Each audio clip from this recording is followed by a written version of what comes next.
Bom dia para você ligado na CDL-FM. Mais uma vez, estamos juntos no Conectamente. Conectamente que vai ao ar toda segunda-feira às 8h40 da manhã, mas que depois se eterniza nos podcasts da vida. Para falar um pouquinho sobre o tema, e antes da gente apresentar a nossa convidada, eu vou ouvir o nosso titular do programa, vice-presidente da CDL-BH, Fernando Cardoso. Diga lá, Fernando, bom dia. Bom dia, Paulo Leite, bom dia aos ouvintes da Rádio CDL. O sentimento de insegurança faz parte de todos nós brasileiros. Muitas vezes essa insegurança é potencializada pelas constantes cobranças que vivemos ou no ambiente de trabalho, ou no ambiente de estudos, até mesmo no ambiente social. A síndrome do impostor é um dos sentimentos mais comuns da sociedade contemporânea e afeta principalmente mulheres empreendedoras e em cargos de liderança. Nomes como Michelle Obama, Bruna Marquezine já afirmaram vivenciar essa síndrome. E hoje a gente tem uma fera aqui, né, Paulo? Uma super especialista no tema que vai explicar um pouco pra gente, né? Vamos apresentá-la. Ela é jornalista francesa, apresentadora de televisão, investidora anjo do Shark Tank Brasil. Alessandra Lohar. Ela já viveu na pele a síndrome da impostora. Bom dia, Alessandra. Você já se impôs muitas críticas e foi sua própria impostora? Bom dia. Oi, tudo bem, Paulo? É um prazer estar com vocês.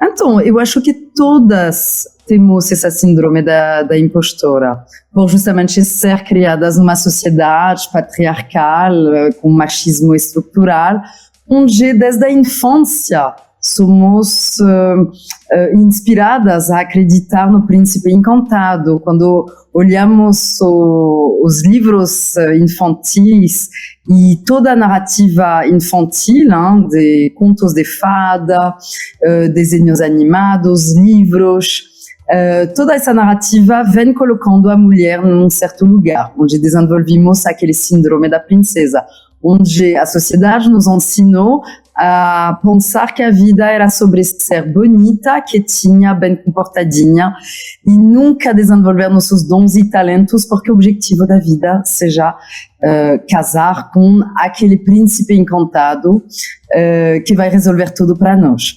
Então somos tiradas do nosso poder. E o que eu gosto de trabalhar é justamente como resgatar nossa autoestima, como empoderar mulheres a se tornar sua melhor versão e perceber que essa voz interna que vem nos autossabotar, que vem nos falar que não vamos conseguir, precisamos entender que todas nós temos essa voz e precisamos conversar com ela para ela ficar mais quietinha e entender que às vezes planos maiores do que ela enxergar para nós. Ô Alexandra, você trabalha através da sua experiência, né? Todo esse empoderamento, principalmente para mulheres líderes e empreendedoras. Efetivamente, como que você faz esse trabalho, né? Porque, igual você falou, é uma coisa que vem da cultura, né? Não vou falar só do nosso país, acredito que em outros países também. E essa transformação realmente gera um impacto na vida da pessoa, tanto pessoal quanto profissional. Explica pra gente na prática como que você faz esse trabalho. Então, na prática, eu tenho vários grupos de mulheres, eu desenvolvi um projeto fantástico dentro do Bradesco, onde mapeamos umas 4 mulheres sobre os 90 mil funcionários com potencial.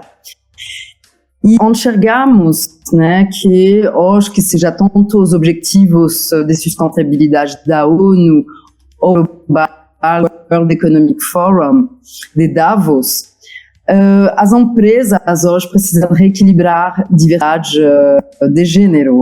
Então, entender que, por exemplo, no Brasil, as mulheres saem mais diplomadas das universidades que os homens há mais de 20 no Brasil. Mas permanecemos sendo só 6% dos boards executivos e 4% dessas mulheres nem chegaram lá pela suposta meritocracia, mas são herdeiras, então chegaram lá muitas vezes pela linhagem sanguínea. Então é importante enxergar que tem pesquisas científicas, tanto da KPMG, da Ernst Young, do MIT, da Stanford, fazendo essa curadoria, demonstrando que, por exemplo, a McKinsey demonstrou que as empresas que reequilibram diversidade de gênero aumentam de 23% sua rentabilidade. Por quê? Porque se deixamos só homens brancos heterocis desenvolver produtos, campanhas para falar com o verdadeiro público brasileiro, eles não conseguem atingir certos, assim, a maioria da população, porque muitas vezes esses tomadores de decisões cresceram na mesma bolha, da FGV, PUC, Mackenzie, USP, e pensam da mesma forma. Então, quando você tem a coragem de trazer diversidade por dentro de uma empresa, você consegue enxergar a 360 graus as possibilidades. A pesquisa da McKinsey vem demonstrando justamente que você consegue ter um time que vai performar melhor, que vai inovar melhor. Então, hoje, a pesquisa também da Bloomberg demonstrou que as instituições financeiras perdem 700 bilhões de dólares por ano por não saber conversar com o público feminino. E isso por quê? Porque dentro do mundo financeiro permanece só uma maioria de homens, de tomadores de decisões. Eles esqueceram de enxergar que nós mulheres somos 52% do planeta, que 48% das famílias são chefiadas por mulheres, que a maioria das famílias são monoparental ou com o divórcio as mulheres se tornam muitas vezes as chefes de família. Então quem abre a conta bancária é a mulher, quem abre a conta bancária dos filhos é a mulher. Onde hoje as mulheres trabalham, ocupam 45% do mercado. Então, nós movimentamos 2,3 trilhões de reais por ano, mas as instituições financeiras não enxergavam isso. Por isso que o sucesso, por exemplo, das Cris Junqueira com a Nubank foi enorme. Ela ter a ideia de trazer por dentro a Anitta no board executivo dela, chocou a maioria dos Faria Limers de São Paulo, mas viram que era uma estratégia, além do marketing que a Anitta traz, ela tem acesso à base da pirâmide, todos esses milhões de pessoas que precisavam bancarizadas. Então, só a única mulher dona de uma empresa unicórnio do Brasil teve essa estratégia e alcançou muito. Hoje, o que faço dentro do Bradesco é justamente trazer essas mulheres com alto potencial e continuar laminando aquele diamante que essa mulher é, para elas conseguir se empoderar, melhorar seu pedigree escolar ou universitário, né? Ajudando ela a entrar na MIT, Stanford, Harvard ou IBGC. Eu fui entrevistar a maioria das minhas amigas CEOs, diretoras e herdeiras de negócios familiares para o que elas tinham em comum. E, por exemplo, uma coisa que eu descobri é que a maioria tinha estudado no IBGC, no Instituto Brasileiro de Governança Corporativa. Só que a maioria dos brasileiros nunca ouviram falar dessa área brasileira. Então, eu revelo para elas como melhorar seu universitário e profissional para conseguir se candidatar em vagas executivas. E dessas centenas de mulheres, várias foram nomeadas diretoras. Hoje temos 7 diretoras, quando cheguei não tinha nenhuma. E foram também promovidas gerentes e superintendentes. Então fazemos um trabalho de perceber o quanto vamos, com esse síndrome da impostora, nos silenciamos muitas vezes. Não entendemos dos conceitos da antropologia, da sociologia, como o man-interrupting, o mansplaining, que são termos da antropologia que vêm explicando como, numa reunião, homens vêm interrompendo. Tem uma mulher que foi homenageada pela ONU, uma brasileira, aliás, que criou um aplicativo que se chama Man-Interrupting para medir quantas vezes uma mulher é interrompida numa reunião. Então, tem várias ferramentas assim que venho desvelando para elas conseguir entender que não tem muito a ver com elas, tem a ver com todas as mulheres da sociedade e como elas podem, através de várias ferramentas como a comunicação não violenta, como a programação neurolinguística, se empoderar para justamente saber trilhar melhor essa jornada complexa e desafiadora dentro do mundo corporativo. Você está sendo entrevistada por 2 homens, olha que coisa curiosa, né? E você aí, até nesse processo da igualdade, para sua sorte, você não está vendo, mas atrás da nossa mesa de operadores, quem opera é uma mulher, é a Jade, então para equilibrar um pouco essa nossa conversa. Mas a pergunta que eu te faço é o seguinte, nós vimos agora o Senado Federal aprovou uma lei que no Brasil vai garantir a equiparação de salários entre homens e mulheres. Essa lei agora vai para a sanção do presidente da República. Leis transformam essa realidade ou essa realidade tem que ser transformada muito além das leis? Acho que precisa mesmo ter leis. Agora, no Brasil, vemos que as leis, muitas vezes, demoram muito tempo para ser colocada em prática. Vejo, por exemplo, a trajetória das leis de direitos das mulheres no Brasil.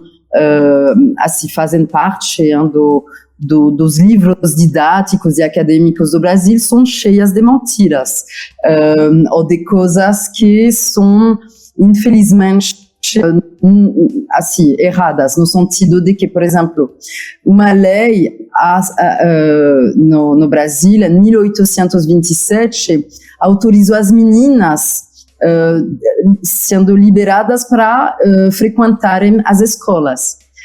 Em 1879, mulheres conquistando o direito ao acesso às faculdades. Se você olhar essas 2 datas, as meninas negras e as mulheres negras eram ainda escravizadas. Então, quando falamos dessas leis, de que estamos falando? Da maioria ou da minoria? Porque a maioria são mulheres negras, mas infelizmente não era o caso. Quando a lei das cotas foi implementada no Brasil, a USP, as cotas raciais, a USP demorou quase 10 anos para implementar essa lei. Então, às vezes, vejo uma timidez e uma forma muito lenta de aplicar essas leis. É como a leis do ensino da cultura africana e afrodescendente, afro-brasileira. Não vejo muitas escolas implementando essas leis. Então, podemos desejar que essa lei de equiparar, de ter igualdade de salário, ela esteja colocada em prática, mas precisamos ter muita clareza e muita transparência sobre as métricas que vamos usar para realmente ter acesso a isso. Hoje, o que percebemos é que os homens, assim, as mulheres brancas ganham 70% do salário do homem branco pelo mesmo cargo. Agora, a mulher negra ganha 40% do salário do homem branco pelo mesmo cargo. Isso é uma realidade assim, da Locomotiva, do Instituto Locomotiva, que vem demonstrando isso, tá? Então, eu espero que seja assim, uma forma de acelerar isso, porque o Brasil realmente foi também grande, como dizer, precursor de certas leis. Por exemplo, a lei para as mulheres votarem no Brasil foi um dos primeiros países, e assim, bem na frente da França. As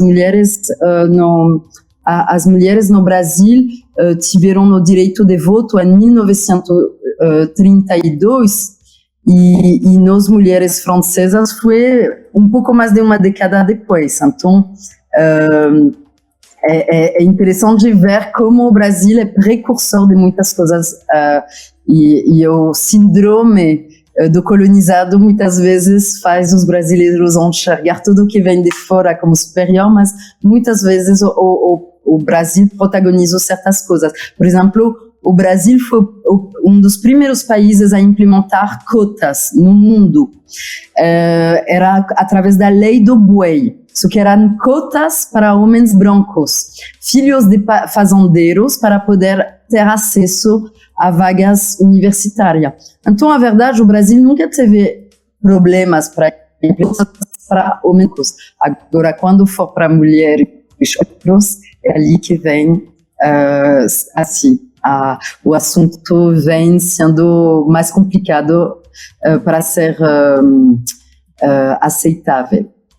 O Alexandre, esse tema ele tem sido cada vez mais falado, né? Aqui no Conectamente a gente sempre aborda essa discrepância, né? A falta de mérito realmente nessa equivalência salarial, nessa equivalência de encargos de liderança.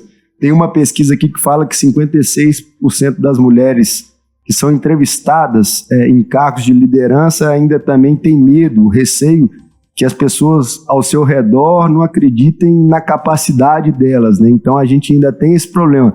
É uma dificuldade elas chegarem a postos de liderança, né? Tem uma dificuldade muito maior do que a dos homens, e quando elas chegam ainda tem esse impacto lá dentro. E nessa estratégia, porque você falou dessa parte do empoderamento, eu acho assim, e para a pessoa que já chegou lá nesse cargo, quais dicas? Porque tem várias empreendedoras que escutam Conectamente, eu acho que isso é um ponto bem legal também de ser tratado, né? É interessante perceber que hoje, assim, para justamente esse síndrome da impostora, as mulheres vão trabalhando muito mais que os homens para justamente ultrapassar esse síndrome.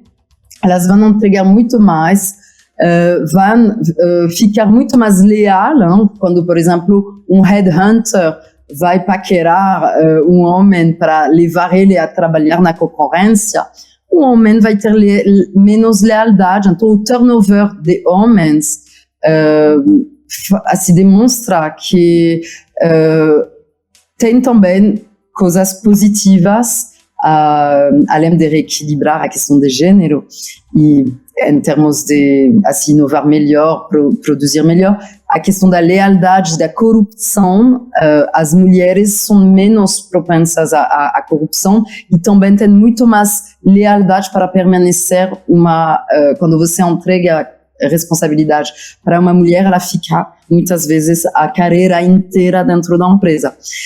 Agora, dar dicas para mulheres, eu desenvolvi uma metodologia de 40 horas para justamente ajudar mulheres a trilhar essa jornada de sucesso.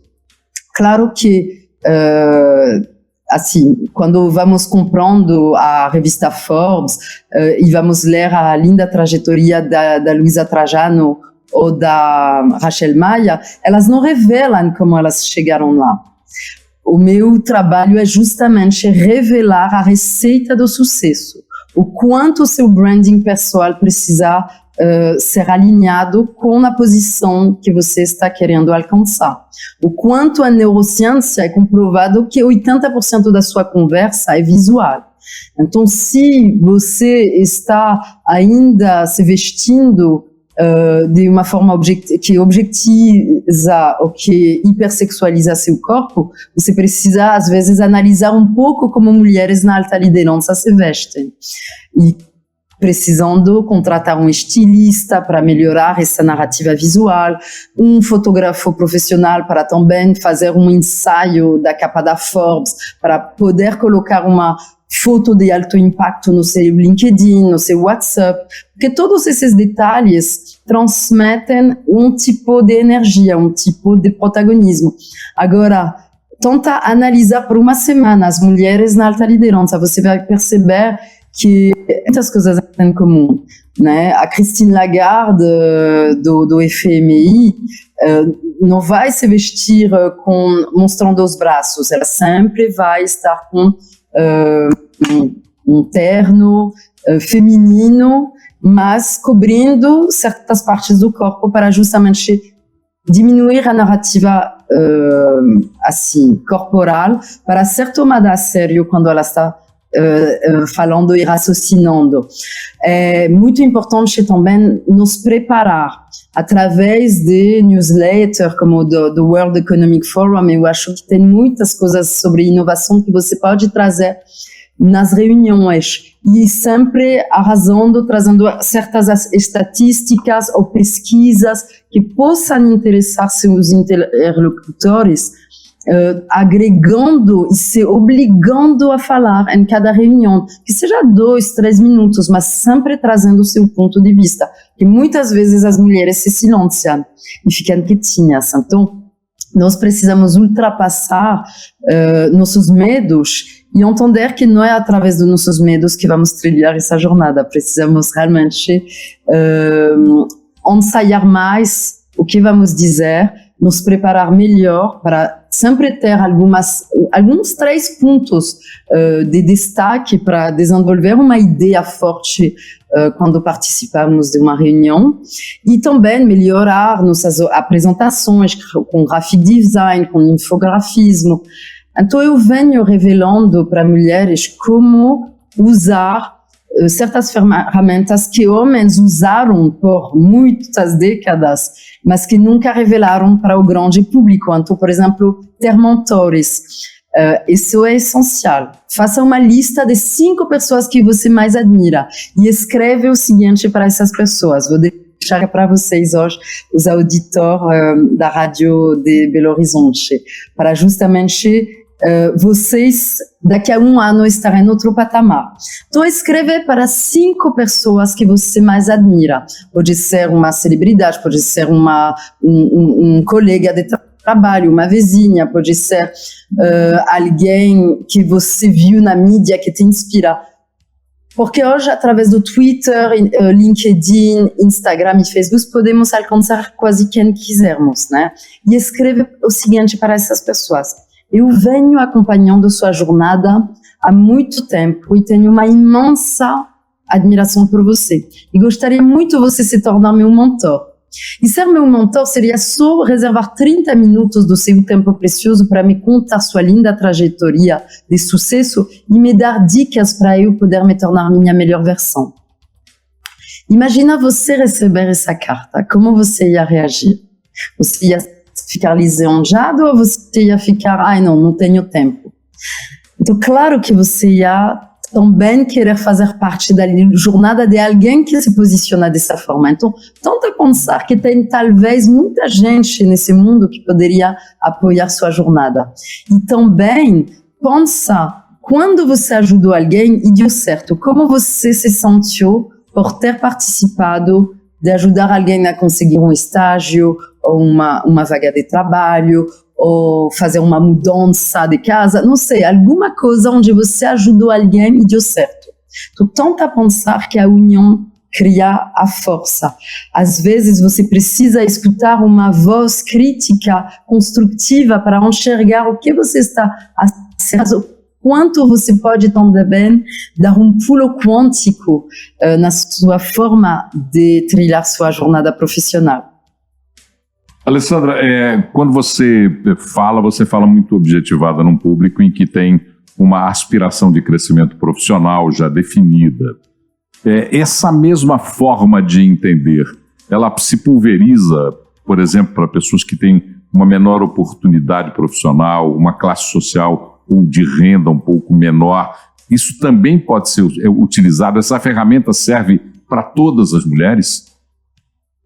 Olha, é muito interessante, Paulo, tua pergunta. A verdade, eu essencialmente trabalho com pessoas que ainda não têm no plano de crescer na carreira. Foi a empresa que mapeou essas mulheres como alto potencial. Elas têm uma baixa autoestima que faz elas permanecer naquele lugar esperando que um lindo dia o chefe dela vai promover ela de forma orgânica, e isso não acontece. Então, eu trabalho com, a maioria são mulheres que são as primeiras a ter saído com diploma da universidade, muitas vezes de lugares humildes, da classe A, C, D, e elas não receberam o ensino dos códigos da alta sociedade. Então, eu venho revelando, por exemplo, para elas o quanto uma caneta Montblanc vai te fazer trilhar uma jornada dentro do mundo corporativo com uma forma de pertencimento àquele mundo. A maioria das pessoas no Brasil não vão saber o que é essa pequena coisa branca na ponta do seu da sua caneta.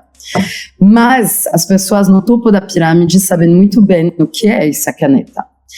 A forma de usar certos acessórios não precisa gastar muito, mas precisa saber o quanto certos acessórios são essenciais para você trilhar sua jornada e ser lida no pertencimento de certos ambientes extremamente elitizados e codificados.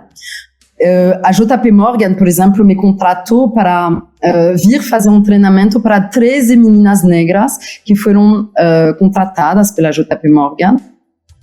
Só que elas todas tinham doutorados, mestrados da PUC, FGV, Mackenzie, USP, tá? Então, todas de favela, vindo de favelas, mas com, assim, uma trajetória de excelência. Só que elas chegaram no lugar da elite, né? A JP Morgan é o topo da pirâmide. Agora, se a JP Morgan fala para essas meninas, você precisa hidratar melhor seu cabelo, precisa se vestir melhor. Isso pode ser caracterizado de assédio moral. Agora, me contratar, eu como mulher negra, da quebrada, um pai morador de rua, que se tornou consuleza da França e investidora anjo no Shark Tank Brasil, onde minha jornada profissional, ou meu DNA social, vamos dizer, não previa eu poder estudar na melhor escola de ciências políticas da França, onde se formaram no Macron, Sarkozy, a maioria dos CEOs da França. O fato de eu ser contratada para vir falar exatamente a mesma coisa, que é hidratar melhor o cabelo, se vestir melhor, montar looks da Riachuelo, da Zara ou da Marisa, para ela saber transitar melhor nesses espaços de poder, isso é investimento da JP Morgan sobre a carreira dessas funcionárias. Então, plano de carreira, todos temos acesso a um plano de carreira. Se você estiver numa empresa de mais de 50 funcionários, você pode pedir um plano de carreira. A faxineira pode pedir um plano de carreira. Só que a maioria das pessoas não sabem que podem pedir um plano de carreira. E hoje precisamos entender que tanto o coaching, tanto a mentoria, nenhum político, nenhum CEO chegou aonde chegou sem coaching e sem mentoria, sem estimular seu network de stakeholders.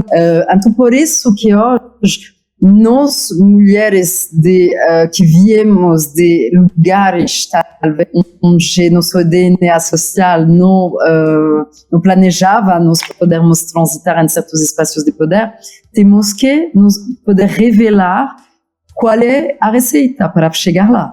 E a minha expertise é justamente ajudar pessoas a perceber que sempre dá para dar um pulo quântico em alguma coisa da nossa vida. Então, não sou coach, sou mentora, mas eu adoro usar das minhas provocações para ajudar mulheres a sonhar mais alto e a realmente, assim, quando elas aplicam minhas dicas, não é 90% de sucesso, é 100% de sucesso. Quando aplicam minhas dicas, é 100%. Eu não conheço ninguém das minhas turmas que, aplicando as dicas, não teve um pulo quântico na sua carreira. Bom, estamos chegando no final da nossa prosa, infelizmente. Antes de encerrar a nossa conversa, vou pedir para o Fernando Cardoso fazer um resumo do papo de hoje. Paulo, bem legal. Na verdade, eu vejo 2 pontos que são importantíssimos. A gente precisa de ter uma reflexão, né? Realmente sobre o mérito, acho que independente de raça, de sexo ou de qualquer outra coisa, as pessoas têm que ser valorizadas pelo mérito. E o segundo, acho que é parabenizar, Alexandre, acho que esse papel de empoderamento de empreendedoras, de lideranças femininas, gera uma transformação. Acho que essas pessoas passam a enxergar sendo protagonistas dela dentro dos negócios, dentro da vida em geral. Então, acho que são os 2 pontos bem legais. Uma reflexão para os nossos ouvintes. E o segundo ponto, essa transformação é uma coisa muito bacana que, com certeza, tem um impacto excepcional em qualquer tipo de negócio. Alessandra Lohás, diga. Vou só deixar uma última para vocês. Eu, quando falamos de meritocracia, eu discordo um pouco da meritocracia no Brasil, porque é o segundo país mais desigual do mundo, depois do Catar. E a meritocracia no Brasil esquece de perceber que há mais de 20 anos as mulheres saem mais diplomadas das universidades que os homens. Então, se fosse realmente meritocracia, deveria ter 52% de mulheres em tudo, o que não é o caso. Falando de um grupo que foi criado pela Dione Aziz, que se chama Black Sister-in-Law. São 1.400 advogadas negras, todas inteirinha da OAB, para poder entrar nessa organização. A maioria volta a faxinar ou a ser baba. Isso porque você acha que existe meritocracia. Porque a verdade são mulheres negras, a maioria de favelas, que conseguiram se formar em direito, ser advogadas com a carteirinha da OAB, mas o racismo estrutural faz que elas não conseguem clientes ou ser contratadas por escritórios de advocacia.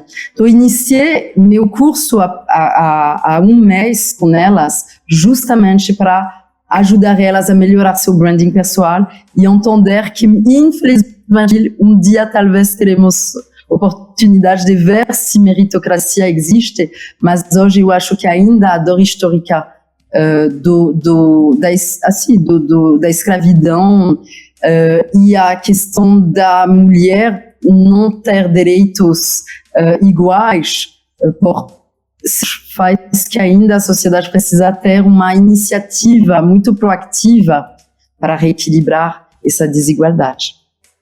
Faz sentido para vocês? Muito sentido. Eu já, inclusive, estava conversando outro dia com uma amiga minha, antropóloga, que me chamou a atenção por isso, inclusive na conversa, ela me falou assim, a sua forma de pensar está estruturada com a forma da sociedade brasileira. A sociedade brasileira não pode impor meritocracia, uma vez que ela não reconhece a própria meritocracia. E isso foi uma coisa que me calou muito profundamente nessa conversa com essa amiga antropóloga, a gente conversando longamente sobre isso. Queria agradecer você por essa prosa, é reflexiva a sua conversa. A gente não pode pôr pontos finais em conversas como essa. É desejar que as pessoas façam reflexões, que continuem conversando sobre esses temas em todos os lugares, particularmente no seu caso, na sua provocação, que as mulheres se sintam provocadas e que passem a conversar sobre isso mais estruturadamente. Muito obrigado por esse tempo conversando conosco. Muito, muito obrigado. Muito obrigada. Merci e até uma próxima. Vocês podem me seguir nas minhas redes, Alessandra Lohás, sou bem ativa no Instagram, no Facebook e LinkedIn. Tchau. Tchau, muito obrigado para você que nos acompanhou até agora. Você pode ouvir o áudio dessa nossa prosa quantas vezes quiser, nos provedores, nos aplicativos que coordenam o podcast. E também pode mandar crítica, sugestão, sua opinião, pode chamar a atenção da gente também, puxar a orelha, a gente adora. conectamente@cdlbh.com.br é o nosso e-mail, converse com a gente. Segunda-feira que vem a gente está de volta, um grande abraço e até lá.